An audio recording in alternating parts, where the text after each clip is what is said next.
लूंगी, ठीक है।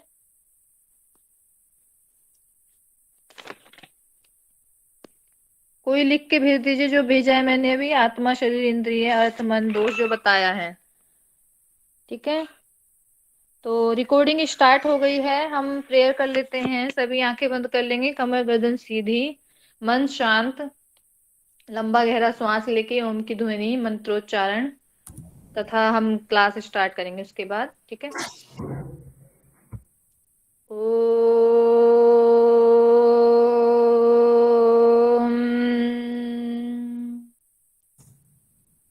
ओम विश्वानि देव सवितर्दुरितानि परासुव, यद्भद्रं तन्न आसुव।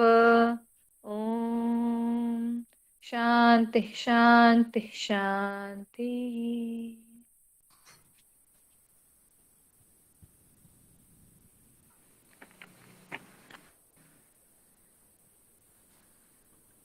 जी 8 9 10 11। 8 है हमारा प्रत्यय भाव, 9th है हमारा फल, 10th है दुख, 11th है अपवर्ग।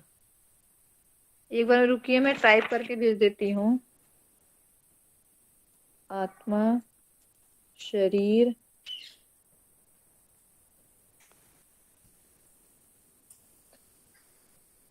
हो गया मैम, बस वही 8 9 10 11 ही पूछना था, वो मेरा छूट गया था। जी। तो हम कक्षा स्टार्ट करते हैं।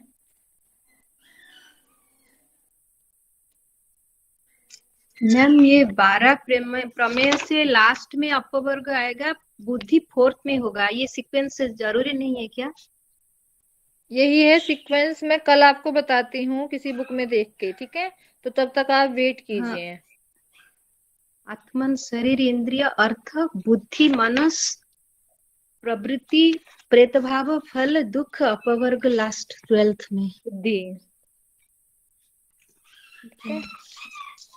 तो मैं स्क्रीन शेयर करूंगी, तो आप देख लीजिएगा, ठीक है।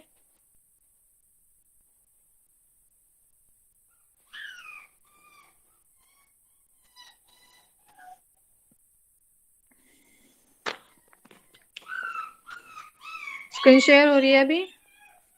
जी मैम। मैम। तो आज का टॉपिक है हमारा वेदांत दर्शन। सबसे पहले हमने किया था न्याय दर्शन, फिर वैशेषिक, फिर सांख्य योग हमने छोड़ दिया था क्योंकि योग आपका side by side Satyendra sir करा रहे हैं। फिर था हमारा मीमांसा, वो हो चुका है। आज हम वेदांत दर्शन देखेंगे। तो वेदांत दर्शन का परिचय देख लेते हैं। इनके प्रवर्तक बादरायण जी हैं, वेद व्यास। इसका जो वेदांत दर्शन है, इसका आधार हमारे उपनिषद हैं, अर्थात वेदों का अंत। जहां पर वेद अंत होते हैं वहां पर हमारे उपनिषद शुरू होते हैं। तो उपनिषद की जो शिक्षाएं हैं वही हमारे वेदांत दर्शन के अंतर्गत आती हैं। इसका आधार ग्रंथ है ब्रह्मसूत्र। ब्रह्मसूत्र इसलिए कहा गया है क्योंकि इसमें ब्रह्म सिद्धांत की व्याख्या की गई है। ब्रह्म क्या है, सबसे ज्यादा इस पर ब्रह्म के विषय में विवेचन किया गया है। इसी दर्शन को हम अन्य नामों से जानते हैं, सॉरी, ग्रंथ को वेदांत सूत्र के नाम से, शारीरिक सूत्र के नाम से, शारीरिक मीमांसा और उत्तर मीमांसा। मीमांसा दर्शन को बताएंगे क्या कहते हैं, पूर्व मीमांसा। मैं ही बता देती हूँ, पूर्व मीमांसा कहते हैं मीमांसा को, और वेदांत को कहते हैं उत्तर मीमांसा। शंकर का समय काल है 788 से 820, अर्थात 32 वर्ष।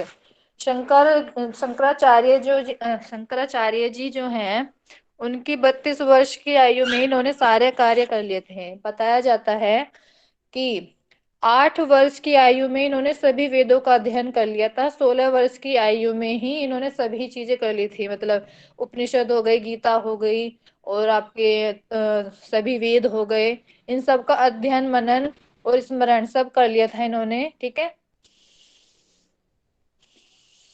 तो इनके विषय में एक कहानी प्रचलित है कि इनकी माता को किसी भी प्रकार की संतान प्राप्ति नहीं हो रही थी, तो उन्होंने शिव जी की उपासना की और घनघोर तपस्या की। तब उन्हें शिव जी ने वरदान दिया कि आपको एक पुत्र हो, मतलब आपको क्या चाहिए, एक पुत्र तो होगा जो बहुत तेजस्वी होगा लेकिन आयु कम होगी, मतलब बहुत बुद्धिमान होगा।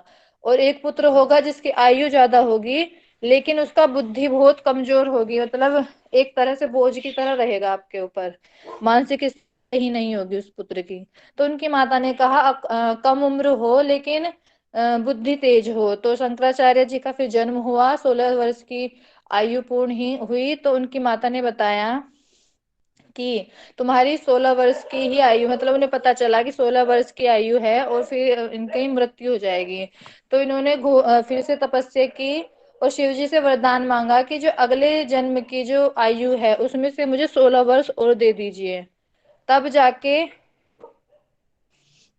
इन्हें 32 वर्ष की आयु मिली। तो इनका शंकर का जो समय काल है वो 788 से 820 ईस्वी है। तो आप काउंटिंग कर लेंगे, इसमें 32 वर्ष की आयु होती है।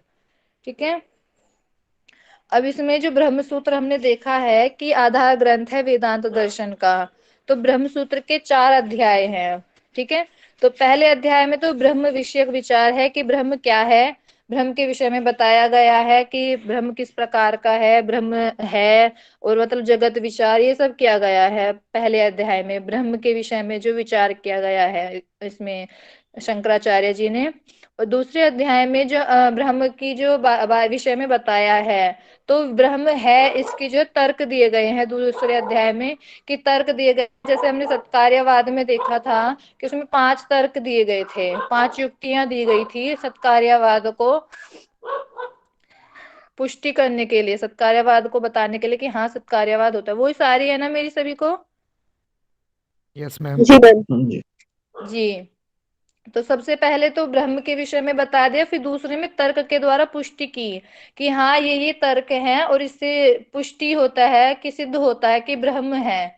फिर इसी में दूसरे अध्याय में है विरोधी दर्शन, जो ईश्वर को ब्रह्म को नहीं मानते हैं उनका खंडन किया है। और तीसरे अध्याय में साधना बताई है कि ब्रह्म की हम साधना कैसे कर सकते हैं, तो उससे संबंधित सूत्र बताए हैं। जैसे मंत्र वगैरह होते हैं, गायत्री मंत्र ईश्वर की उपासना के लिए, इसी तरह इन्होंने उपासना के लिए सूत्र बताए हैं तीसरे अध्याय में। चौथे अध्याय में बताया है कि मुक्ति के फल, मतलब जो हमारा मोक्ष है उससे क्या क्या फल मिलेंगे, तो इससे संबंधित हमारी चर्चा की गई है चौथे अध्याय में। तो ब्रह्म सूत्र के 4 अध्याय हैं। सबसे पहले ब्रह्म के बारे में बताया है, दूसरे में उसके युक्तियां बताई हैं, तर्क बताए हैं कि हाँ ब्रह्म क्यों है, कैसे है, इस प्रकार तर्क के द्वारा पुष्टि की है, ब्रह्म की सिद्ध किया है। और उसी में दूसरे अध्याय में विरोधी दर्शनों का भी खंडन किया है इन्होंने। तीसरे अध्याय में साधना बताई गई है, साधनाओं के लिए सूत्र बताए हैं। और चौथे अध्याय में बताया गया है मुक्ति के फल, मोक्ष प्राप्ति के बाद जो फल प्राप्ति होती है वो क्या है। कि मोक्ष के बारे में तो सभी को पता है, फल क्या होता है, पुनर्जन्म नहीं होता है, कर्मों के बंधनों में नहीं बंधता है। इस तरह से जो फल है ये हमारे चौथे अध्याय में आ जाएगा, मुक्ति के फलों में। तो ये हमारे ब्रह्म सूत्र के 4 अध्याय थे। और उसके अंदर क्या क्या है ये भी मैंने बता दिया है आपको कि क्या क्या शंकराचार्य जी ने बताया है। फिर इसमें संप्रदाय आते हैं। तो संप्रदाय क्या है? तो संप्रदाय हमने देखा था, संप्रदाय मीमांसा दर्शन में भी देखा था, 2 संप्रदाय थी। कौन कौन सी थी? कोई माइक अनम्यूट करके बताएगा। भट्ट और मिश्र। जी, 2 संप्रदाय थी जिन्होंने अपने अलग अलग मत दिए थे। ठीक है। तो जैसे ब्रह्म सूत्र बहुत जटिल हमारा ग्रंथ है। तो किसी किसी को समझने में कुछ आता है, किसी किसी को समझने में कुछ आता है। तो जिस तरह से उनको समझ में आया और भाष्य किया उन्होंने ब्रह्म सूत्र का, और उन्होंने अपनी चीजें रखी कि ऐसे ऐसे है। तो किसी ने कहा अद्वैतवाद के बारे में बताया, जैसे शंकराचार्य उन्होंने ब्रह्म सूत्र में अपने अद्वैतवाद के विषय में बताया था। और रामानुज ने विशिष्टाद्वैत के विषय में बताया, माधवाचार्य जी ने द्वैतवाद के विषय में बताया, वहीं निम्बकाचार्य जी ने द्वैत अद्वैत के बारे में बताया। तो शंकराचार्य जी का अद्वैतवाद क्या कहता है कि केवल ब्रह्म एक है, जो ब्रह्म है, जीव है, हम सब हैं, जगत है, जगत में रहने वाली आत्माएं हैं, ये सब एक हैं। तो यह है अद्वैतवाद, केवल यह ब्रह्म को एक तत्व मानते हैं। ठीक है। रामानुज जी ने बताया विशिष्ट अद्वैतवाद, वे मानते तो अद्वैतवाद को ही है, मतलब एक ही तत्व को मानते हैं, लेकिन विशिष्ट तरीके से मानते हैं। अर्थात ये इस संसार का जो अंग मानते हैं वे जीव को और आत्मा, जीव और ईश्वर, इन तीन को मानते हैं। तो विशिष्ट प्रकार से अद्वैतवाद को मानते हैं। माधवाचार्य द्वैतवाद को मानते हैं, अर्थात वे ब्रह्म और जीव इन दोनों को अलग अलग मानते हैं द्वैतवाद में। ठीक है, तो सभी लिख लेंगे। अभी नोट्स आपको स्वयं से बनाने हैं, अभी मैंने इसमें ज्यादा डिस्क्राइब नहीं किया हुआ है। तो द्वैत अद्वैत क्या है? द्वैत तो निम्बकाचार्य दो दृष्टि से देखते हैं। एक दृष्टि से बताते हैं कि द्वैत है, दो तत्व हैं, और एक दृष्टि से बताते हैं अद्वैत है, मतलब एक तत्व है। ठीक है, तो ये हमारे चार संप्रदाय हैं। संप्रदाय विकसित हुए क्योंकि ब्रह्म सूत्र में किसी को कुछ तत्व समझ में आए, किसी को कुछ, इस तरह से इन्होंने भाष्य बनाया और इसी तरह से संप्रदाय बनी हमारी।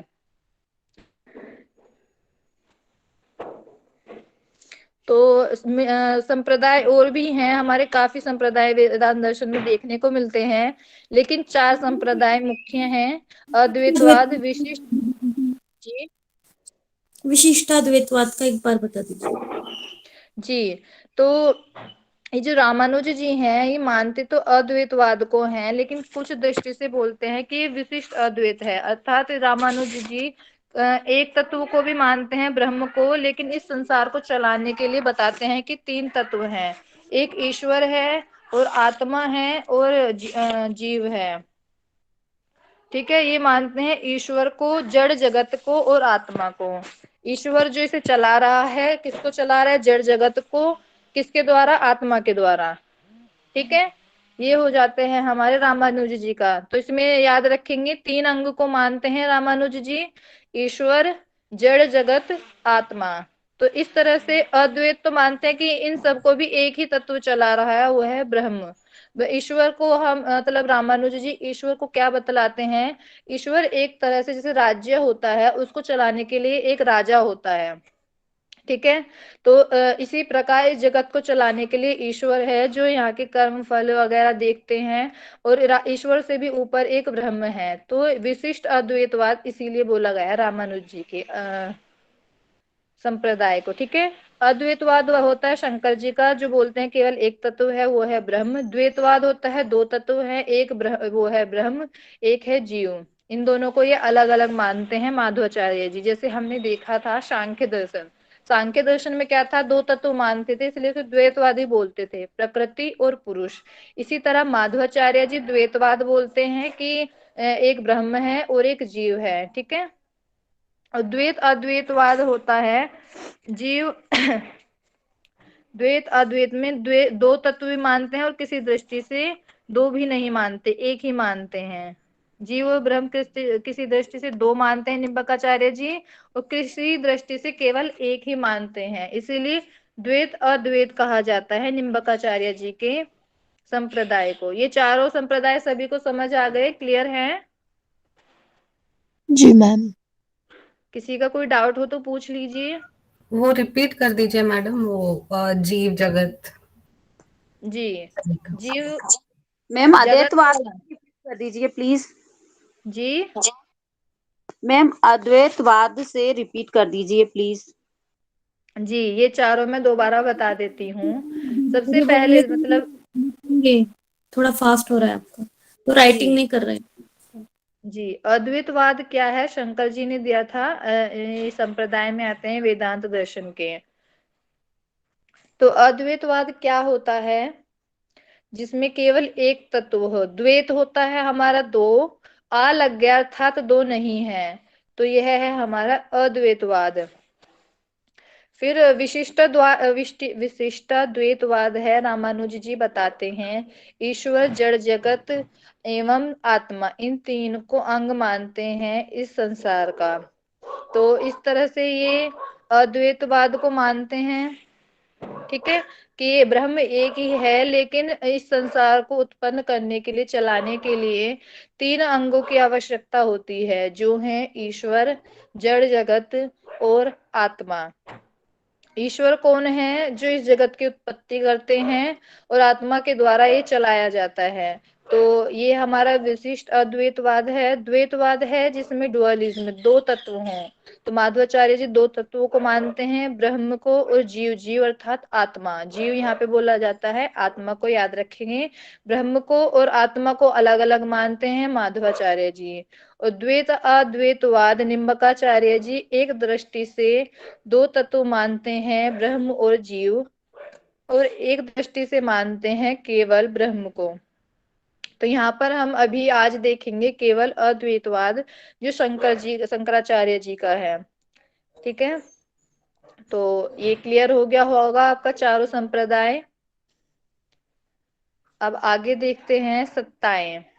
तो हम ये अद्वैतवाद देख रहे हैं, तो सबसे पहले आज अद्वैतवाद पढ़ेंगे। तो शंकर के मतानुसार तीन सत्ताएं हैं, प्रातिभासिक सत्ता, व्यवहारिक सत्ता और पारमार्थिक सत्ता। तो प्रातिभासिक सत्ता क्या होती है? जिसमें केवल आभास होता है। आभास अर्थात जैसे आप सोए हैं और आपने स्वप्न देखा है, तो स्वप्न में क्या है कि आपको किसी के वस्तु का सत्य होने का आभास हो रहा है। जैसे स्वप्न में कुछ भी वस्तु दिखती हैं, लेकिन जब तक आप जागृत अवस्था में नहीं आते हैं तब तक आपको वह सत्य लगती है, आभास होता है। और व्यावहारिक सत्ता क्या होती है? जैसे कि जगत जिसे हम प्रैक्टिकली देखते हैं, व्यवहार में है हमारे, तो यह है हमारी व्यवहारिक सत्ता जो जागृत अवस्था में होती है। पारमार्थिक सत्ता होती है सुप्रीम एग्जिस्टेंस, अर्थात ब्रह्म। ब्रह्म आ जाएंगे हमारे पारमार्थिक सत्ता में। तो प्रातिभासिक हमारा जगत है, प्रातिभासिक सत्ता के अकॉर्डिंग तो हाई लेवल का है, लेकिन पारमार्थिक सत्ता के अकॉर्डिंग देखा जाए तो मिथ्या बताया गया है शंकराचार्य जी ने। तो प्रातिभासिक सत्ता याद रखेंगे, इसका एग्जाम्पल है हमारा स्वप्न, ड्रीम्स। व्यावहारिक में हमारा जगत आ जाएगा, जो हमारी सृष्टि है, ये सब हमारा व्यावहारिक सत्ता में आ जाएगा। और पारमार्थिक सत्ता में आएगा हमारे ब्रह्म, अर्थात जो ये शंकर जी बताते हैं ब्रह्म को। ठीक है, तो शंकराचार्य जी कहते हैं कि पारमार्थिक सत्ता एकदम शुद्ध सत्ता है, जो न तो बाधित होती है, मतलब ना तो यह चेंज होती है बिल्कुल भी पारमार्थिक सत्ता। लेकिन जो व्यवहारिक सत्ता है वह चेंज होती है, जो हमारे चारों तरफ दिख रहा है, टेबल हो गया आपके चारों तरफ, मोबाइल है आपके सामने, कुर्सी है, घड़ा है, ये सब क्या है? हमारी व्यावहारिक सत्ता है, प्रैक्टिकली हम देख पा रहे हैं। लेकिन जो स्वप्न में देख पा रहे हैं हम, जो जिस स्वप्न में हम अनुभव कर रहे हैं, वो हमारी प्रातिभासिक सत्ता में आएगा। केवल आभास मात्र होता है, कुछ क्षण के लिए हमें बिल्कुल सत्य लगता है। जैसे मैं अपना एग्जांपल देती हूँ, जब मेरा एग्जाम होता है कभी कभी, तो एग्जाम से पहले मुझे सपना आता है कि मैं एग्जाम में बहुत लेट हो गई हूँ और स्कूटी को बहुत तेज दौड़ा रही हूँ, और एक बार तो मेरा एक्सीडेंट भी हुआ है सपने में ट्रक से। ठीक है, तो मुझे सच लगता है सपने में, तो उससे कुछ क्षण के लिए सच लगता है, और जब आंखें खुलते हैं तब मेरी हार्ट बीट भी बड़ी होती है, तो बिल्कुल रियल का लगता है सपने में। और जब मेरी आंखें खुलती हैं तो देखती हूँ अभी तो एग्जाम के लिए 4 घंटे बचे हैं, सुबह का सपना होता है ये, तो अभी तो एग्जाम के लिए 4 घंटे बचे हैं, तो वो प्रातिभासिक सत्ता हमारी समाप्त हो जाती है। फिर हम व्यवहारिक सत्ता में आ जाते हैं और हमें सत्य का ज्ञान होता है। ठीक है, फिर पारमार्थिक सत्ता है जो व्यावहारिक सत्ता को झूठ बतलाती है, जगत को बतलाती है। पारमार्थिक सत्ता के द्वारा हम जगत को असत्य मानते हैं कि ये बोलते हैं शंकराचार्य जी, जो हमेशा वर्तमान रहती है, वर्तमान जो हमेशा रहती है, तो वो होती है हमारी सत्य है। और जो हमेशा वर्तमान नहीं रहती है वो हमारी असत्य होती है। तो संसार को ये बताते हैं कि ये कभी भी वर्तमान नहीं होता, वर्तमान अर्थात हमेशा रहने वाला नहीं है यह जो जगत है। और इस जगत की उत्पत्ति और विनाश होता रहता है, आपने स्वयं भी देखा होगा, कुछ लोग जन्म ले रहे हैं, कुछ लोग मर रहे हैं, एक पेड़ हो रहा है, दूसरा पेड़ खत्म हो रहा है, कुछ सालों बाद कुछ ना कुछ वस्तुएं नष्ट हो जाती हैं। तो ये क्या है? हमारा जगत को मिथ्या बतलाते हैं शंकराचार्य जी, कि व्यावहारिक सत्ता भी कुछ क्षण के लिए ही होती है। इसी प्रकार बतलाते हैं कि जिसमें परिवर्तन नहीं होता है वह सत्य है, और जिसमें परिवर्तन होता रहता है वो असत्य है। तो सेकंड वाला बताया इन्होंने जो अपरिवर्तनशील है अर्थात जिसमें परिवर्तन नहीं होता है, अर्थात ब्रह्म को बतलाते हैं ये कि ब्रह्म में कोई परिवर्तन नहीं होता है, तो वह सत्य है, वह हमेशा रहता है, इसलिए ब्रह्म सत्य है, जगत मिथ्या है। ठीक है। एक थर्ड पॉइंट बतलाते हैं कि जो देश काल और कारण नियम, अब इन तीन शब्दों को कौन डिस्क्राइब करेगा मेरे सामने, देश काल कारण नियम। कोई माइक अनम्यूट करे और देश के विषय में बताए क्या होता है देश। क्षेत्र। जी प्लेस होता है, जी जगह, जगह, एक जगह। जी प्लेस जगह, स्थान, क्षेत्र, कुछ भी बोल सकते हैं ऐसे। तो ये होता है देश। काल क्या होता है कोई बताए। टाइम समय। टाइम, समय। जी। कारण नियम क्या होता है, कार्य कारण नियम। हम करते हैं उसका कोई कारण हो, कॉज एंड इफेक्ट। कॉज जी and cause effect and effect। Theory. जी सभी कार्य एक कारण में उपस्थित पहले से ही होते हैं, परंतु जो इनका उद्भव होता है अलग अलग समय पर होता है, तो ये हमारा कारण कार्य नियम। ठीक है। तो ये बतलाते हैं शंकराचार्य जी, जो देश काल और कारण नियम से बंधा हुआ है वह सत्य नहीं है, और जो इससे बंधा हुआ नहीं है वह सत्य है। तो हम देखते हैं जो जगत है यह देश से, काल से, कारण कार्य नियम से भी बंधा हुआ है, इसलिए बतलाते हैं कि यह जो जगत है यह मिथ्या है। तो सबसे पहले हमने देखा कि जो हमेशा रहता है वह सत्य है, दूसरा जो कभी चेंज नहीं होता है वह सत्य है, और तीसरा देखा जो देश काल और कार्य कारण नियम से बंधा हुआ नहीं है वह सत्य है। ठीक है। चौथा बतलाया है कि जो भी हमारे सामने वस्तुएं दृश्य हैं अर्थात देखने वाली हैं वह सत्य नहीं है। जिस तरह आप देखते हैं सपने में देखी गई वस्तु सत्य नहीं होती है, उसी प्रकार हम विश्व को देखते हैं, संसार को देखते हैं, जगत को देखते हैं। तो शंकराचार्य बोलते हैं कि जो वस्तु हम देख सकते हैं अपनी आंखों से, हमारे चारों तरफ दिखती हैं, यह सब सत्य नहीं है। इस तरह से जगत को मिथ्या बतलाते हैं पारमार्थिक दृष्टि से, पारमार्थिक सत्ता से। और बतलाते हैं ब्रह्म हमेशा सत्य है, वह हमेशा रहता है, ना उसमें कोई चेंज होता है, परिवर्तन नहीं होता है, और देश काल और कार्य कारण नियम से भी बंधा हुआ नहीं है और दिखता भी नहीं है। तो ब्रह्म पारमार्थिक दृष्टि से, पारमार्थिक सत्ता से सत्य है। ठीक है। लेकिन आगे खंडन करते हैं शंकराचार्य जी, बोलते हैं ये विश्व का जो यह जो जगत है इसका आधार क्या है, ब्रह्म है। तो ब्रह्म तो यथार्थ है अर्थात सत्य है।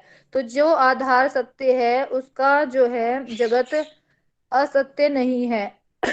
ठीक है। जैसे हम मिट्टी देखते हैं तो मिट्टी हमें वास्तविक लगती है, और उससे जो घड़ा बनता है तो मिट्टी की वास्तविकता को घड़े को देखकर, मतलब दोनों सेम होते हैं, तो इन दोनों को देखकर हम यह नहीं कह सकते कि मिट्टी असत्य है। यदि आप घड़ा देख रहे हैं तो आप मिट्टी को भी सत्य बतलाएंगे। तो शंकराचार्य जी बोलते हैं जब ब्रह्म सत्य है तो उससे उसका ब्रह्म जगत का आधार है, इसीलिए ब्रह्म सत्य है तो जगत भी सत्य है। वो केवल पारमार्थिक सत्ता के द्वारा जगत को असत्य बतलाते हैं। तो ये तीन सत्याएं हैं, प्रातिभाषिक होती है जो हमें स्वप्न में दिखाई देती है, व्यावहारिक होती है जो जगत है, और पारमार्थिक है ब्रह्म। पारमार्थिक सत्ता से व्यावहारिक सत्ता अर्थात जगत को असत्य शंकराचार्य जी बतलाते हैं, किंतु आगे चलकर वो बतलाते हैं कि यदि आधार सत्य है तो उससे उत्पन्न वस्तु भी सत्य नहीं हो सकती, सॉरी सत्य होते असत्य नहीं हो सकती। तो आधार इस जगत का ब्रह्म है, तो यह जगत भी किसी न किसी दृष्टि से सत्य माना है शंकराचार्य जी ने। यदि आपको कोई बोले कि वेदांत दर्शन में जगत सत्य है कि असत्य है, तो आप बोलेंगे सत्य है। यदि पारमार्थिक सत्ता से देखा जाए तो शंकराचार्य जी ने जगत को असत्य बताया है। तो ये शंकराचार्य जी की तीन सत्ताएं हैं, और इन तीन सत्ताओं में किसी को कोई कंफ्यूजन है तो वो पूछ सकता है। मैम, सब पूछ रहे कमेंट बॉक्स में कि स्लाइड चेंज नहीं हुई है क्या? आपने जो अभी ये रूल्स बताए उसकी स्लाइड थी क्या? प्रातिभाषिक, व्यावहारिक और पारमार्थिक, ये 3 सत्ताएं लिखी है मैंने, और जो हाँ डिस्क्राइब वो नहीं किया है मैम, वो जो नहीं रूल्स। लिखा है।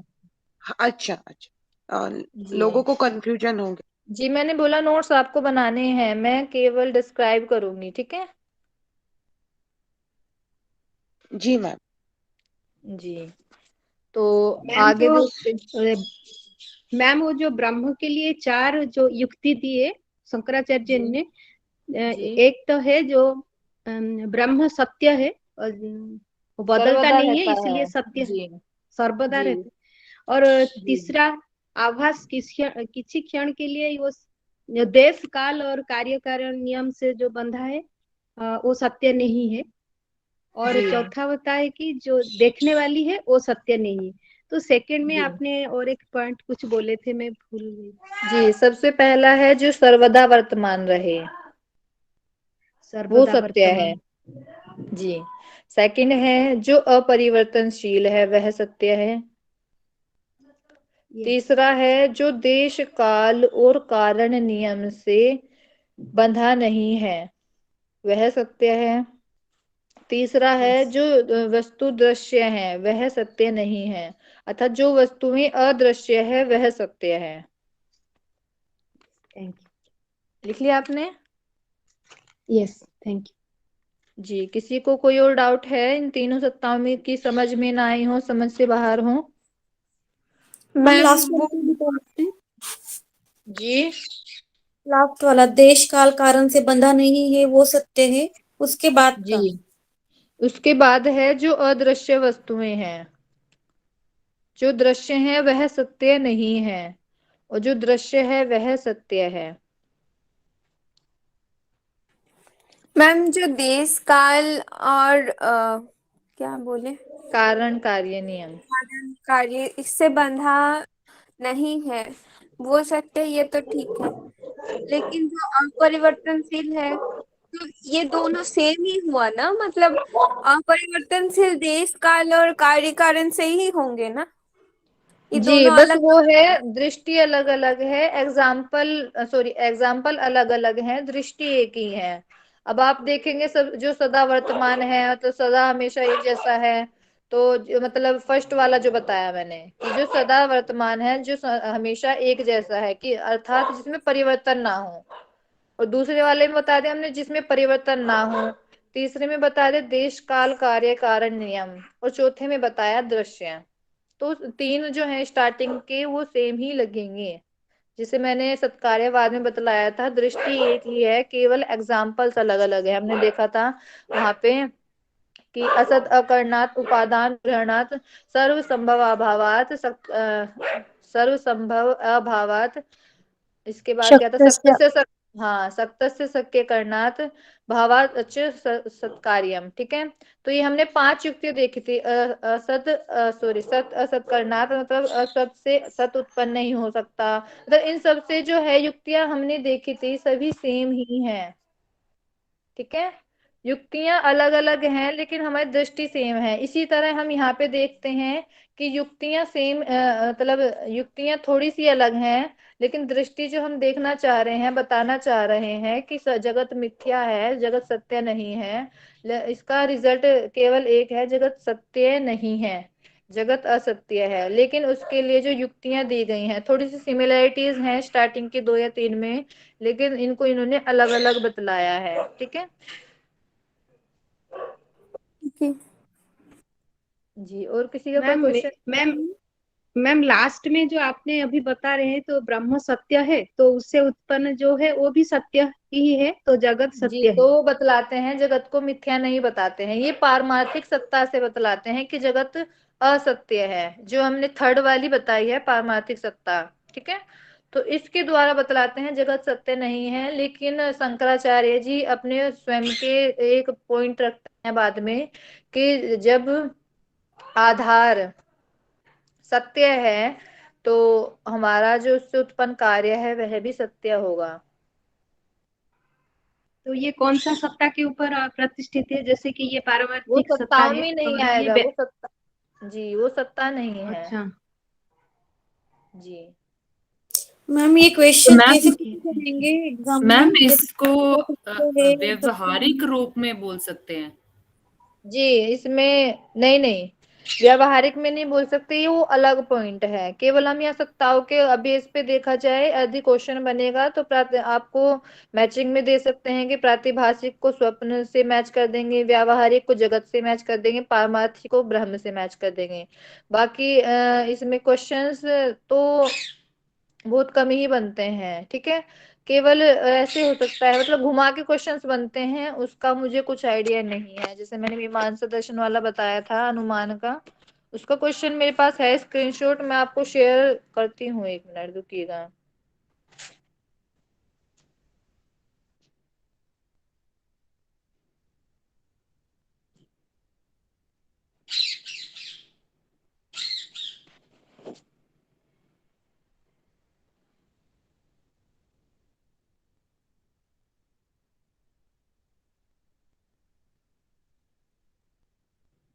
ये क्वेश्चन मिल नहीं रहा है, तो मैं आपको ग्रुप में शेयर कर दूंगी, ठीक है। तो आप क्वेश्चन देखिएगा किस तरह से घुमा के पूछा जाता है क्वेश्चन आपको। तो आपको वहां पे बहुत ज्यादा कॉन्सेप्ट क्लियर करने पड़ेंगे, उसके बाद आपका क्वेश्चन समझ आएगा किस तरह से है।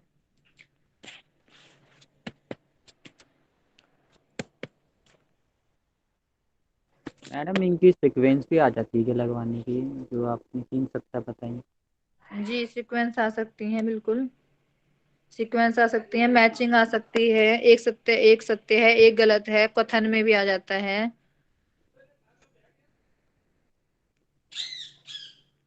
ठीक है, क्वेश्चन किसी भी तरह से बन सकता है, केवल आप अपना कॉन्सेप्ट क्लियर कीजिए, क्या बताया जा रहा है, किस तरह बताया जा रहा है। और सीक्वेंस तो आपको योगा में तो बहुत ज्यादा सीक्वेंस, उपनिषद पढ़ेंगे उनमें देखिएगा सीक्वेंस कितने याद करने पड़ेंगे आपको। मैम जो आपने फर्स्ट पे लिख रखा है ना, एक बार स्लाइड दिखाएंगे, ये थर्ड में है, और जो थर्ड है वो फर्स्ट में है मैम, ये बुक में तो ऐसे लिख रखा है। प्रातिभाषिक जिस बुक में मैं पढ़ रही हूँ उसमें तो प्रातिभाषिक पहले है।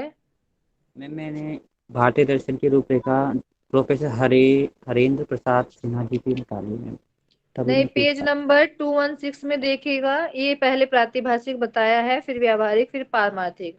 और आपने आगे देखा है 219 पे, तो उसमें आपसे बता रहे हैं पारमार्थिक पहले आएगा, फिर व्यावहारिक, फिर प्रातिभाषिक। था। जी मैम यस ये दिया है। जी तो इसमें क्या बताएं, अब आप बताओ। एक बुक में दो तरीके से बताया, तो सीक्वेंस का बता नहीं, हाँ पर जी। आप देखा जाए तो सूक्ष्म से ऊपर की ओर लेके जाए तो सबसे पहले तो प्रातिभाषिक आएगा, उसके बाद व्यावहारिक और पारमार्थिक। और अगर हम बड़े से छोटे की तरफ चले तो पहले पारमार्थिक आएगा, फिर व्यावहारिक, फिर प्रातिभाषिक। ठीक है मैम। जी अब इसमें वस्तुएं के भेद बताए हैं, तीन बताए हैं, सजातीय, विजातीय और स्वगत। तो सजातीय भेद क्या होता है, जब एक वस्तु में मतलब एक ही प्रकार की वस्तु हो और उसमें भेद हो, जैसे आपकी बहन और आप में, ये हुआ एक ही प्रकार के लोग हैं और उनमें भेद हो रहा है, वो सजातीय भेद है। विजातीय भेद क्या है, आपकी बहन और आपके भाई में, तो आप दोनों अलग है ना, हेट्रोजीनस, विजातीय, ठीक है। तो ये भेद हुआ आपका विजातीय। जैसे आपका भाई और आप में। स्वगत भेद होता है कि एक ही वस्तु में, जैसे आप हो और उस आपके हाथ में और आपके पैर में जो भेद है, वो हो जाएगा स्वगत। ठीक है, तो सजाते भेद होता है कि सजाते भेद क्या होता है, समझ में आया आपको। सजाते भेद होता है जब एक ही प्रकार की दो वस्तुओं में भेद होता है, तो वो होता है हमारा सजातीय भेद। विजातीय भेद होता है जब दो असमान वस्तुओं में भेद होता है। अब जैसे सजातीय में एक और एग्जांपल ले सकते हैं, एक गाय का दूसरी गाय से भेद है। इसी तरह मैंने आपका एग्जांपल दिया था कि आप में आपकी बहन में भेद है, वो हो जाएगा सजातीय, एक ही जाति में सजातीय, एक ही जाति में। विजातीय अर्थात दो जाति में, दो जाति क्या होंगी, एक आपका भाई है और एक आप हैं, ठीक है। तो एक आप में और एक भाई में, तो ये हो गया विजातीय भेद। और स्वगत भेद होगा जो आपके शरीर में एक परमाणु, एक अणु के परमाणुओं में भेद होता है, अर्थात एक शरीर के उसी के दूसरे अंगों में भेद होता है। जैसे आपके हाथ में और पैर में जो भेद है वो स्वगत भेद हो जाएगा। तो इसका अन्य आपका उदाहरण दिया मैंने। अब दूसरी तरीके से उदाहरण भी दिया है कि एक गाय का दूसरी गाय में, वो सजातीय हो जाएगा। अब गाय और घोड़े का भेद, वो विजातीय हो जाएगा, स्वगत हो जाएगा। जैसे गाय के पैर और गाय की पूंछ में जो भेद है वो स्वगत भेद है। ठीक है। तो इस प्रकार से वेदांत दर्शन में वस्तुओं के 3 भेद बताए गए हैं, सजातीय, विजातीय और स्वगत। अब इसमें किसी को कंफ्यूजन है, इसी सा था ये तो, सजातीय, विजातीय और स्वगत में ये कोई सा। अद्वैत प्रकार है क्या दीदी? जी ये अद्वैत दर्शन के प्रकार है क्या? नहीं, इसमें जो है वेदांत दर्शन में इसी में वस्तुओं के भेद बताए गए हैं, अच्छा। और बताया गया है कि ब्रह्म विजातीय जो है में इन सभी से भेद है, मतलब अलग है।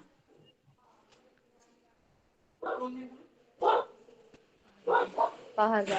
मैम आपने जो विजातीय में भाई आप और भाई बताए, मतलब मेल फीमेल।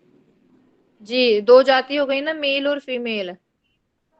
ओके इस तरह से भी जातीय हो जाएगा। मम्मी को दे दो। ठीक है। इसमें कोई किसी को कंफ्यूजन तो नहीं हुई सजातीय, विजातीय और स्वागत में?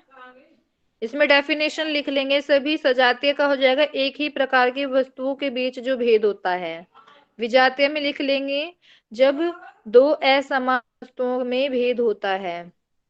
और स्वागत का लिख लेंगे एक ही वस्तु और उसके अंशों में जो भेद होता है, वो हो जाएगा हमारा स्वागत भेद।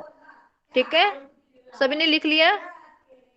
मैम एक बार और रिपीट कर दीजिए। जी, सजातीय में लिखेंगे एक ही प्रकार की वस्तुओं के बीच जो भेद होता है उसे सजातीय भेद कहा जाता है। विजातीय में हो जाएगा जब 2 असमान वस्तुओं में भेद होता है, तब उस भेद को विजातीय भेद कहते हैं। तीसरा हो जाएगा एक ही वस्तु और उसके अंशों में जो भेद होता है। स्वगत का है एक ही वस्तु और उसके अंशों में जो भेद होता है उसे स्वगत भेद कहा जाता है। इनके एग्जाम्पल बता दिए, एग्जाम्पल आप लिख लेंगे। एक गाय का दूसरी गाय से भेद होता है, सजातीय है। एक गाय का दूसरे घोड़े से जो भेद होता है वो विजातीय है। और जब गाय के पैर में और पूंछ में जो भेद होता है वो स्वगत भेद हो जाएगा। क्लियर है सभी को? जी मैम। जी, थैंक यू। अब आगे बढ़ते हैं। चेतना। वेदांत दर्शन में चेतना की 3 अवस्थाएं बताई गई हैं, जागृत, स्वप्न और सुषुप्ति। कहीं कहीं पे आपने पढ़ा होगा योग दर्शन में तुरीय वगैरह अवस्था भी है, लेकिन वेदांत में होती है केवल जागृत, स्वप्न और सुषुप्ति।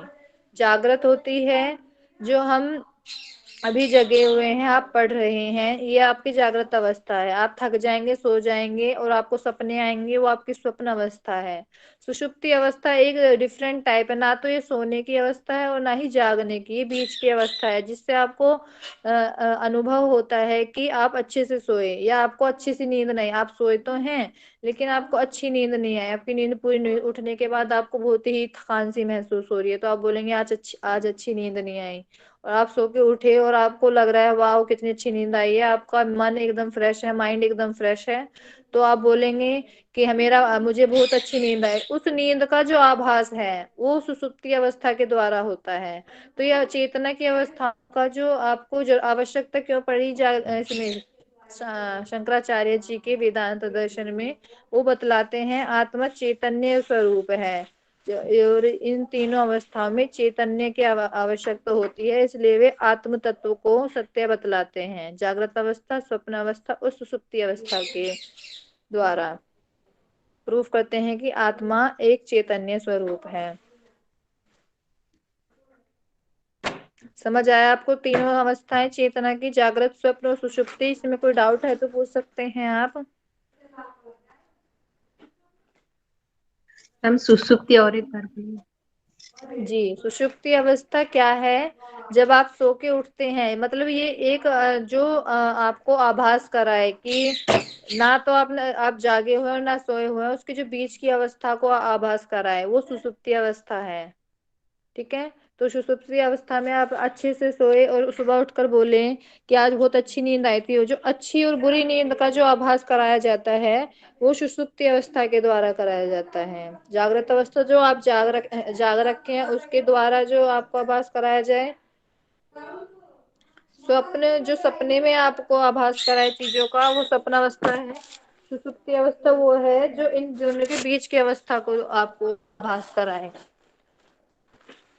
तो ये चेतना की 3 अवस्थाएं बतलाई गई हैं।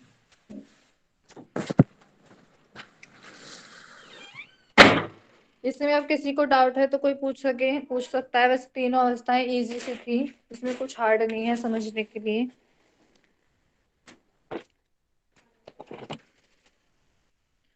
अब है साधन चतुष्टय। वेदांत दर्शन में मोक्ष मैम सॉरी, प्राप्ति एक के लिए मिनट। मैम सुसुप्ति को फिर निद्रा नहीं कह सकते? निद्रा तो आपके स्वप्न में आ जाएगी ना, जो नींद से आपको ज्ञान कराए।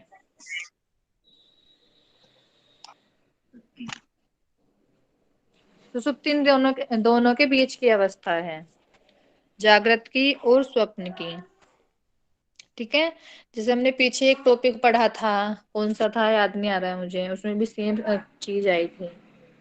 तो वो देखते हैं, बाद में बतलाती हूँ मैं कल को। तो ये अवस्थाएं थी चेतना की। अब हम देखते हैं साधन चतुष्टय, जो हमारी मोक्ष प्राप्ति के लिए 4 साधन बताए गए हैं वेदांत दर्शन में। तो आप पेन कॉपी लेके बैठिएगा इन साधन चतुष्टय को समझने के लिए। ठीक है, तो लिखने के लिए सबसे पहले बोला उन्होंने, शंकराचार्य जी ने, नित्यानित्य वस्तु विवेक।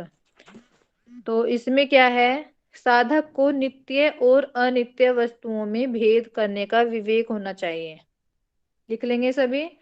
इसमें साधक को नित्य और अनित्य वस्तुओं में भेद करने का विवेक होना चाहिए, अर्थात क्या नित्य है और क्या अनित्य है। मैंने नित्य और अनित्य का भी पहले बताया था। नित्य जो सदा रहे, अनित्य जो सदा न रहे। जैसे जगत की जो सभी चीजें हैं वो अनित्य हैं।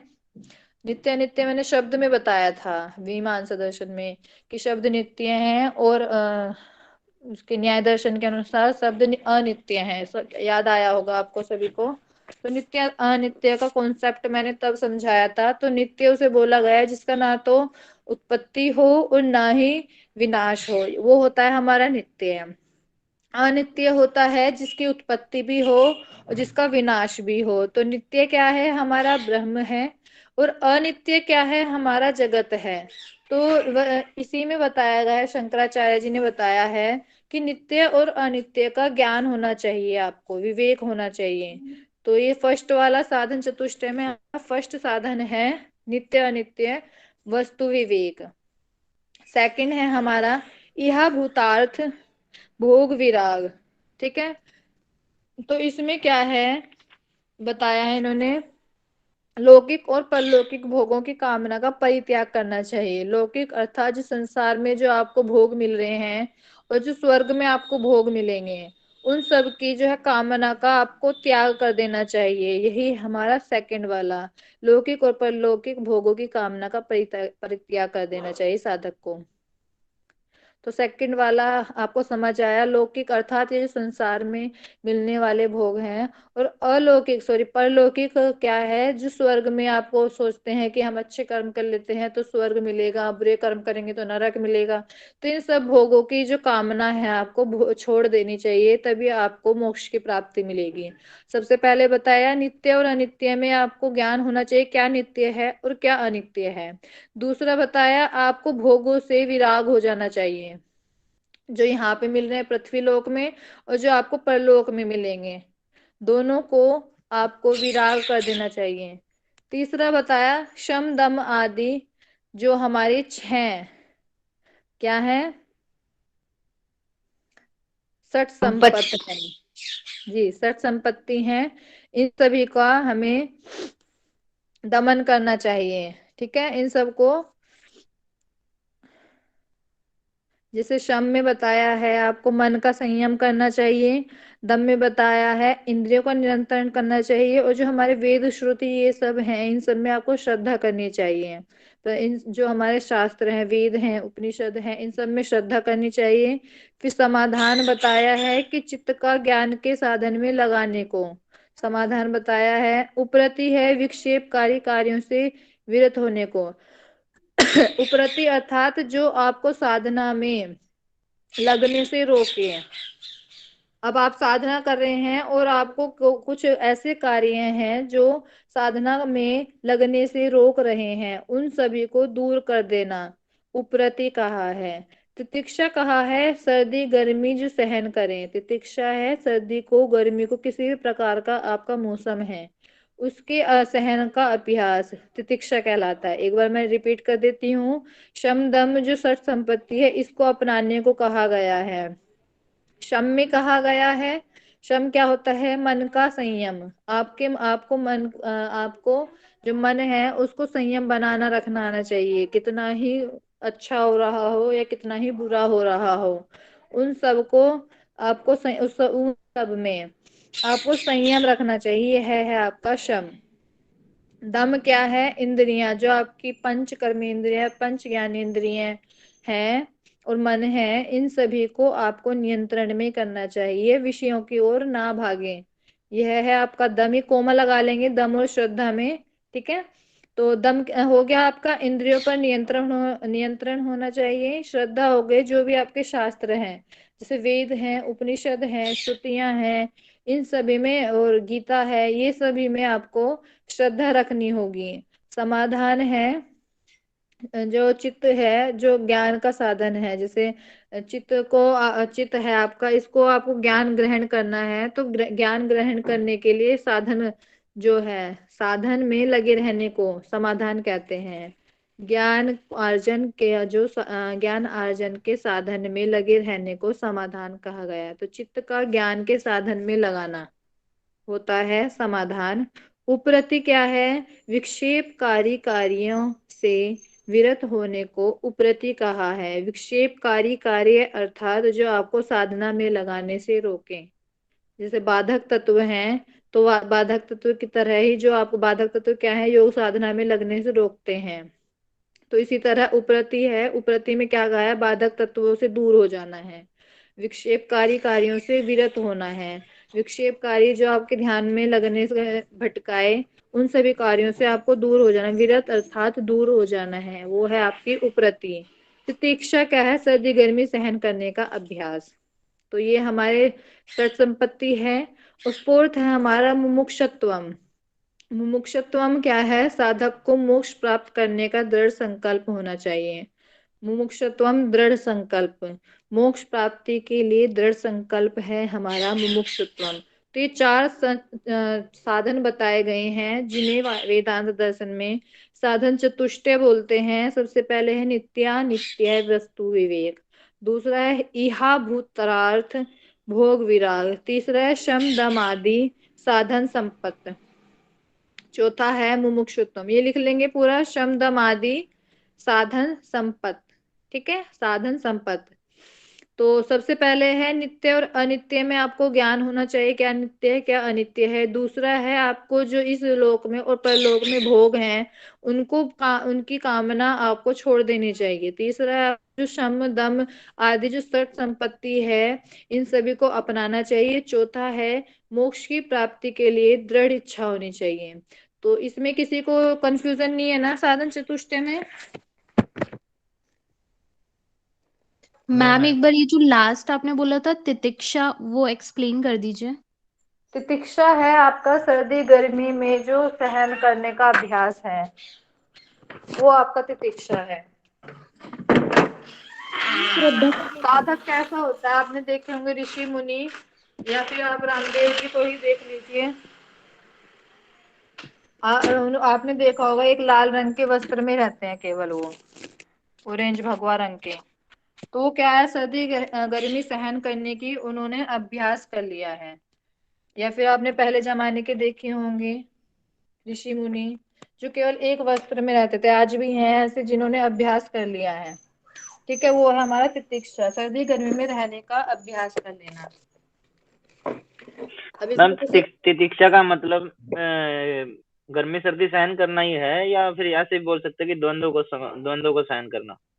जी दोनों बोल सकते हैं। सर्दी गर्मी को आपको अभ्यास करना है तो द्वंद्व, जो आपके मन में सर्दी गर्मी लग रही है वो द्वंद्व आप बिल्कुल बोल रहे हैं, द्वंद्व को सहना आपका तितिक्षा हो नहीं, जाएगा। अकेला सर्दी गर्मी ही, या बाकी द्वंद्व भी सारे उसमें एक मतलब इसी में आ जाएंगे सारे? जी सभी। मैम द्वंद्व में तो फिर एंड्योरेंस है, सहन विश्वास, शक्ति। तृष्णा सब आ जाएगी ना। जी अब आप मोक्ष की प्राप्ति करने जा रहे हैं तो समाधि एक तरह से ले सकते हैं यहाँ पे, तो उसमें आपको द्वंद्व से ही लड़ना होता है। तो इन्होंने सही बताया, द्वंद्व भी बोल सकते हैं।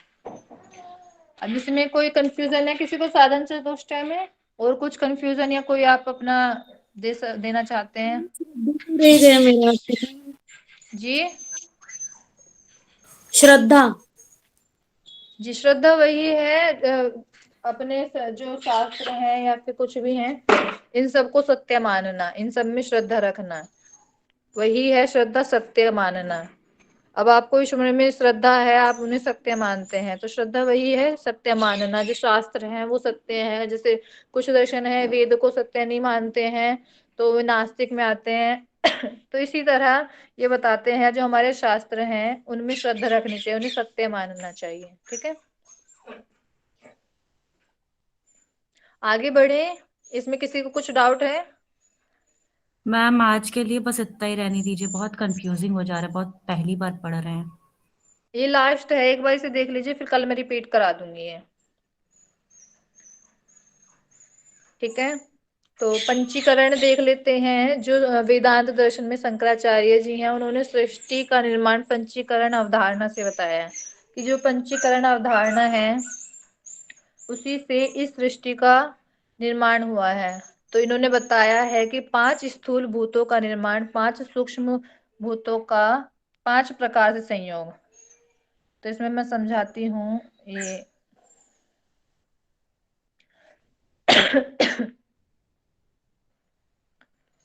सॉरी, खांसी सी हो रखी है आजकल।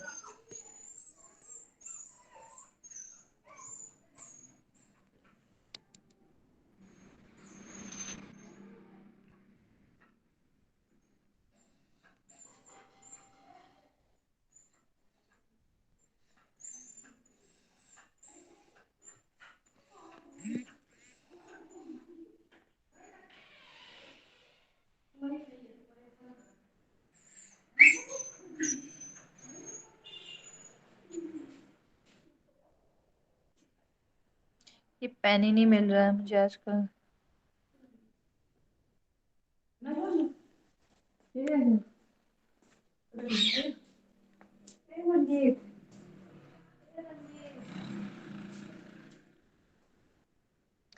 हाँ तो ये है, जैसे एक ये है तत्व बनाना है हमें, जैसे स्थूल आकाश देख रहे हैं आप यहाँ पे, आवाज आ रही है मेरी?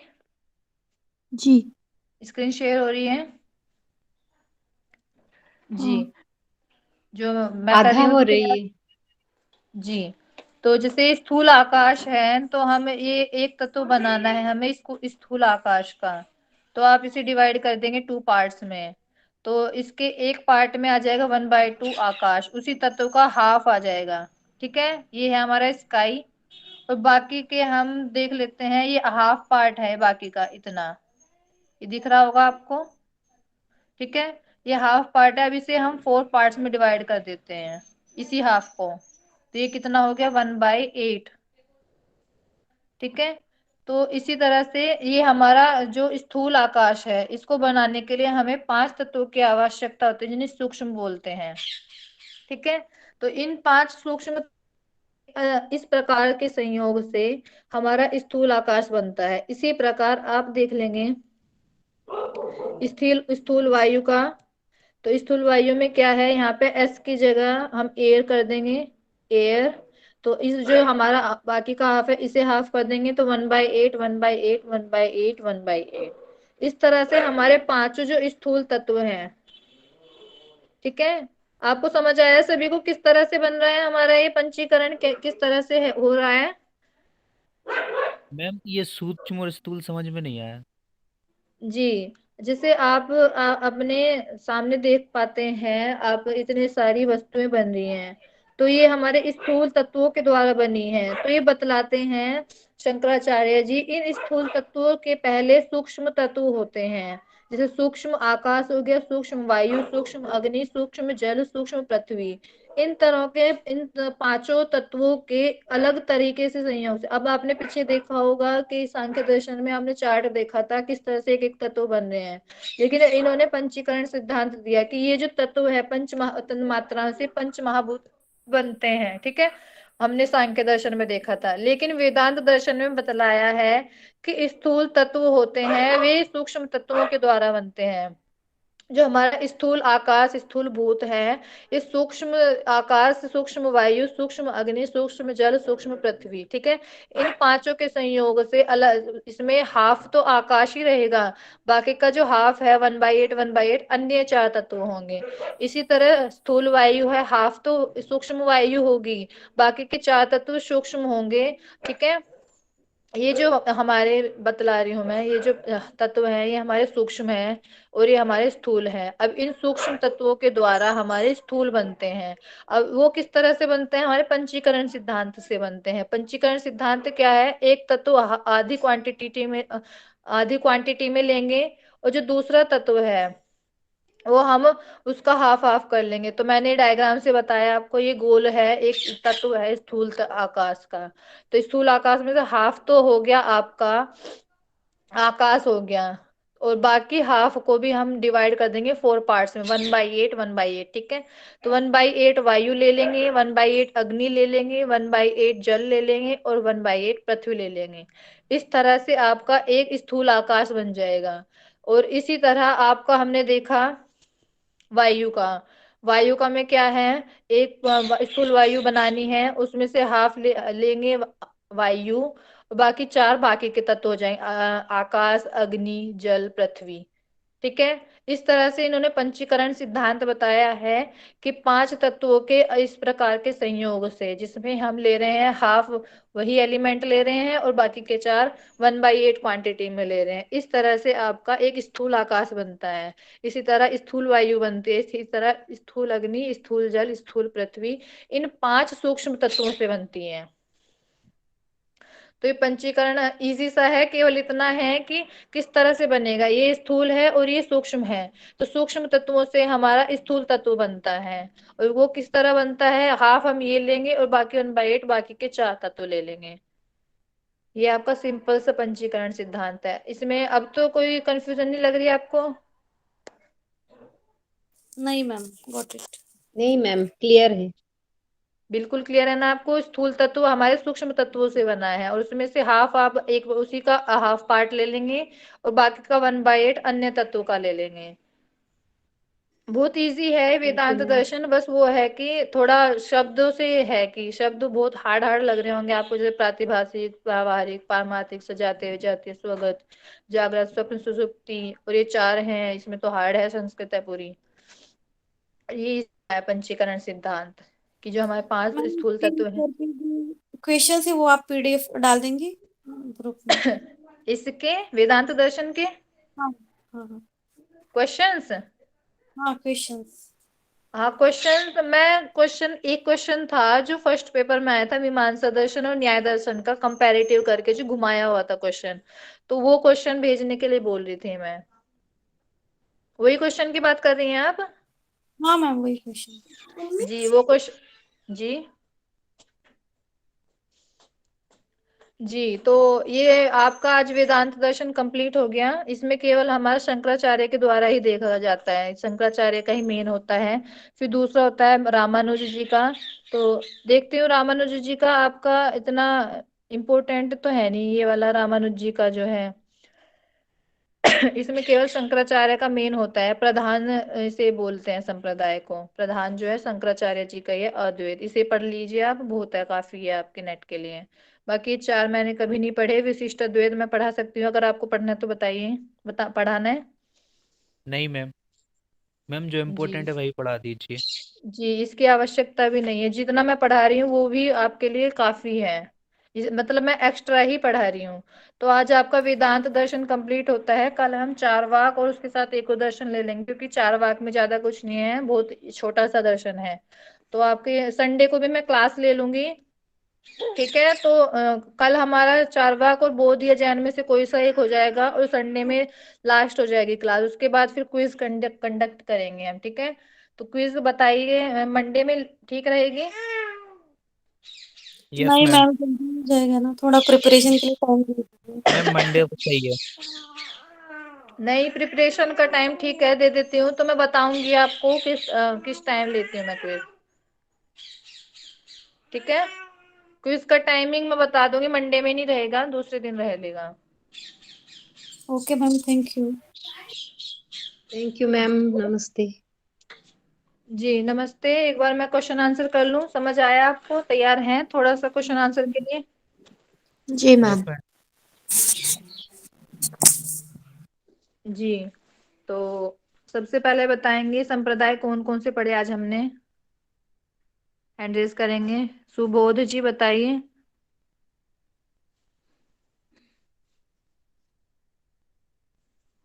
सुबोध यादव। मैम अभी हम बाहर हैं, actually sorry.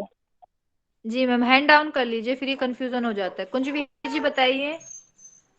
Yes ma'am. Ma'am 4 पढ़े हमने, अद्वैतवाद, विशिष्ट द्वैतावाद, द्वैतावाद और द्वैतवाद। जो अद्वैतवाद है वो शंकराचार्य ने दिया है, जो विशिष्ट द्वैतावाद है वो रामानुज ने, जो द्वैतवाद है वो माधवाचार्य ने, और जो द्वैतवाद है वो निम्बकाचार्य। जी, माधवाचार्य जी का याद रखेंगे। द्वैतवाद, आपने द्वैत बोला है, वो द्वैतवाद है। एक सॉरी अ मैम, का हाँ डंडा ही द्वैतवाद। आपको कंफ्यूजन में ले आएगा, जी जी ठीक है। द्वैत। जी, नेक्स्ट क्वेश्चन बताएंगे। ब्रह्म सूत्र के कितने अध्याय हैं? हैंड रेज करेंगे।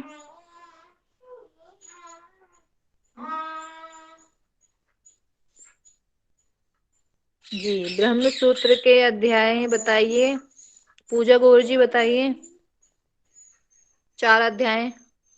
ओ सॉरी, आंसर तो मैंने ही बता दिया। चलिए आप बताइए, 4 अध्याय में से क्या क्या है? 4 अध्याय में क्या क्या बताएगा? पूनम जी बताइए। जी मैम, पहले अध्याय में ब्रह्म विषयक विचार बताए हैं। दूसरे अध्याय में पहले अध्याय के बातों का तर्क दिया है, मीन्स उसका पुष्टिकरण किया है। तीसरे अध्याय में साधना से संबंधित सूत्र बताए हैं, और चौथे अध्याय में मुक्ति के फलों की चर्चा की गई। जी बहुत अच्छे। सेकंड वाले अध्याय में आपने एक पॉइंट छोड़ दिया है, विरोधी जो अध्याय है उनका खंडन किया है। हाँ जी मैम। जी, अभी सत्ताओं के बारे में बताएंगे। वेदांत दर्शन में कितनी सत्ताएं बताई गई हैं? हैंड रेज करेंगे। अरे वाह, नए नए बच्चे आ रहे हैं आज तो। रानी जैन जी बताइए।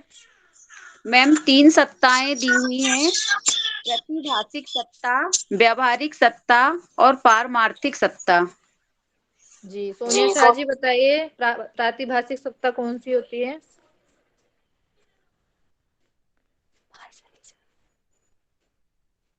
जी, सोनिया शाह हैं क्लास में। जी मैम जी। जी बताइए, प्राति प्रातिभाषिक। प्रातिभाषिक वो सत्ता है जहाँ पे केवल आभास होता है। जैसे कि हम सपना देखते हैं तो उसमें जो वस्तु है वो सत्य लगती है कुछ क्षण के लिए, तो उसे प्रातिभाषिक सत्ता कहते हैं। जी बहुत अच्छे। अदिति शाह बताइए, व्यवहारिक सत्ता क्या है? जो रियल में हमें दिखता है, आंखों के सामने जो हमें दिखता है, वो व्यवहारिक सत्ता है। जी, जो जागृत अवस्था में दिखता है, ठीक है। पारमार्थिक सत्ता कौन बताएगा? कुंज बिहारी जी, पारमार्थिक सत्ता बताइए क्या है? मैम जिसमें जो ब्रह्म की सत्ता होती है ना, जो भाई ब्रह्म। जी, जो सबसे ऊपर की जो सत्ता होती है। Yes ma'am. बहुत अच्छा। तो आगे बताएंगे, हमारे वस्तुओं के भेद कितने बताए हैं? हैंड रेज करेंगे। जी, आयुषी सिंह जी बताइए। मैम 3 भेद बताए हैं, सजातीय, विजातीय और स्वगत भेद। पुष्पलता जी सजातीय में बताइए। जी मैम बस आप इतना बता दीजिए। पुष्पलता जी बताइए, सजातीय भेद क्या है? एक ही समान वस्तु में जो भेद होते हैं वो सजातीय है। जैसे कि दो बहनों में अलग भेद है, गाय गायों में भेद है। जिसकी जी कलर अलग है गाय का। विजातीय बताइए, योग की फिटनेस आप बताइए। मैम, दो असमान वस्तुओं में जो भेद होता है उस भेद को विजातीय भेद कहते हैं, जैसे गाय और घोड़ा। जी पूजा कुर्सी बताइए, स्वगत भेद। एक ही वस्तु और उसमें अंशों का भेद होता है, जैसे कि एक गाय और वह उसकी पूंछ। जी अब बताइए वेदांत दर्शन के कौन कौन से अन्य नाम बताए मैंने ब्रह्म सूत्र के, वो कौन बताएगा, हैंड रेज करेंगे। शैली विज जी बताइए। मैम एक वेदांत सूत्र, जी शारीरिक सूत्र, जी शारीरिक मीमांसा और उत्तर मीमांसा भी इसको बोलते हैं। जी बहुत अच्छे बहुत अच्छे, सभी बहुत अच्छा आंसर दे रहे हैं। आज सही किया मैंने स्लाइड में कम डाला है, लिखने के चक्कर में आपको याद भी हो गया सभी को। स्लाइड में डाल देती थी, बस पढ़ लेते थे, सुन लेते थे, लिखते नहीं थे। तो स्लाइड पे आप डिपेंड हो गए थे सभी तो इसलिए मैंने स्लाइड में डालना कम कर दिया है। ठीक है, तो ब्रह्म सूत्र क्यों बोलते हैं इसको, ग्रंथ को। अदिति शाह बताइए। क्योंकि इसके आधार ब्रह्म सूत्र भी माना जाता है। जी जितेंद्र जी आप बताइए। अथा तो ब्रह्म जिज्ञासा, ब्रह्म को जानने की इच्छा को तो शांत सूत्र है करने जी। के लिए, इसीलिए ब्रह्म सूत्र बताया गया। जी तो आधार मतलब ब्रह्म सूत्र इसलिए बोलते हैं क्योंकि उसमें ब्रह्म के विषय में ज्यादा चर्चा की गई है, ब्रह्म विषयक विचार बताए गए हैं। ठीक है, तो बताएंगे वेदांत दर्शन के अद्वैत दर्शन अद्वैतवाद के जो वे हैं, सॉरी ब्रह्म सूत्र के राइटर कौन है, लेखक। ब्रह्म सूत्र के राइटर बताएंगे, हैंड रेज करें। जो प्रणेता है वही लेखक हैं। बहुत इजी सा क्वेश्चन है, केवल 4 हैंड रेज हो रहे हैं।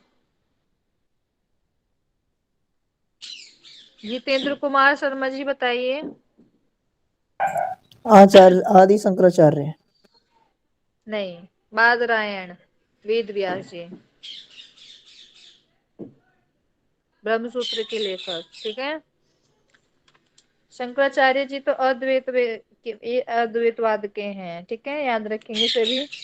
तो शंकराचार्य जी का जीवन काल कितना था बताएंगे।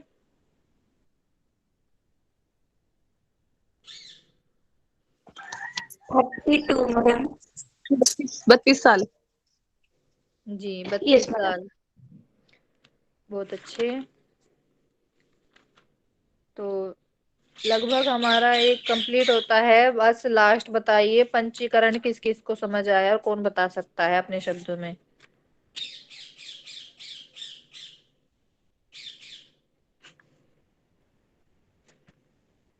बहुत अच्छे, बहुत हैंड्स रेज हुए हैं। तो बताइए पूनम जी। जी मैम, कोई भी स्थूल भूत जब तैयार होता है तब वो सूक्ष्म भूतों से तैयार होता है। तो वो जब जी तैयार होता है तब वो जो खुद होता है जैसे आकाश, तो वो हाफ पार्ट होगा और बचे हुए हाफ पार्ट में बाकी के 4 होंगे, यानी वायु, अग्नि, जल और पृथ्वी। यानी आकाश जी में आकाश हाफ होगा और वायु, अग्नि, जल और पृथ्वी 1/8 होंगे। तो ये दोनों हाफ मिला के पूरा एक स्थूल आकाश तैयार हो जाएगा। बहुत अच्छे। तो एक लास्ट क्वेश्चन है जिसमें मैंने सबसे ज्यादा टाइम लिया था, पारमार्थिक सत्ता के द्वारा जगत असत्य है या फिर सत्य है, बताएं। आयुषी सिंह जी बताइए। मैम जगत सत्य नहीं है, असत्य है। पारमार्थिक सत्ता के द्वारा, अन्यथा शंकराचार्य जी क्या बोलते हैं, जगत सत्य है। ठीक है, जी। बहुत अच्छे, बहुत अच्छा लगा, सभी बहुत ही एक्टिव थे। चलिए अब इसी प्रकार की स्लाइड में आगे भी बनाऊंगी, आप नोट्स स्वयं से बनाएंगे तो ज्यादा अच्छा पढ़ पाएंगे, ये देखा है मैंने आज। तो सभी अब शांति पाठ कर लेते हैं, किसी का कोई डाउट तो नहीं है ना अभी।